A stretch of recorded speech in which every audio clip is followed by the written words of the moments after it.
5 наснууд өөрсдөө амьдарч байгаа хотоо ямар зохион байгуулалттай байх вэ гэдгийг өөрсдийн төсөөллөөрөө бүтээцгэлээ. Хүүхдүүд төвчрэлгүй зорчихын тулд давхар зам утаагүй байхын тулд аврах том сэнс зэргийг өөрсдийн хоттоо бүтээсэн байна. Цэцэрлэгийн багчууд дөрөв-дөрөөрөө нэг баг болон нэг цагийн хугацаанд жижиг хэсгүүдийг нэгтгэн өгөгдсөн сэдвийн дагуу бүтээл хийж өрсөлдлөө. Тэмцээнд оролцож байгаа хүүхдүүд 5 настай хэдий ч тэдэнд толгомдож байгаа асуудлууд дэндүү том байлаа. Тэдний мөрөөдлийн хотод үерээс урьдчилан сэргийлэх төхөөрөмж, төвжрөхгүй тулд давхар зам, амьтны эрхийг хамгаалах, амьтны хүрээлэн зэрэг багтсан байлаа.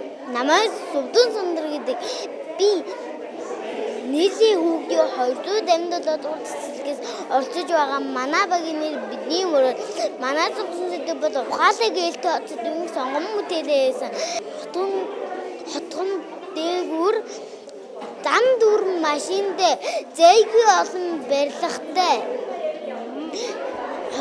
утаа тоостой газар бид нэр амьдарч байгаа билээ. Мөрөөдлийн хот нь ямар агасаа гэж бид нэр ингэж хийzээ. Хүний бодлыг уншдаг хаалга. Энэ хаалгаар тэгээ ямар хүн орох юм? Бүгдээр орж болох юм уу? Үгүй. Сайн хүнс орно. Өөр юу вэ? Хайлаа одоо ийшин танилцъя. Энэ юу юм? Сэнс яадаг сэнс? Хотын цэлгаан хураадаг.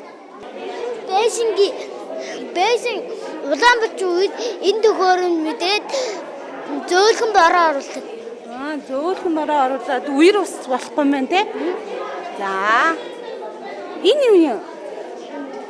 Хүн харанхуй бол хүний хүнлүү гэрэл тусгадаг. Энэ юу вэ? Амьтдын хүрээлэн. Амьтдын хүрээлэн. За энэ бол тодорхой аргачлалуудтай тоглоом байгаа. За ингээ аргачлалын дагуу хүүхдүүд угсралт хийгээд эвлүүлж тоглолт сурснаар нэгдүгээрт бол одоо альва ямар нэгэн аргачлалыг уншиж сурдаг. Хоёрдугаарт одоо хамтдаа буюу багаараа тоглодог, багаар ажиллах чадвар нэмэгддэг. За гуравдугаарт бүтээл сэтгэлгээ нь хөгждөг.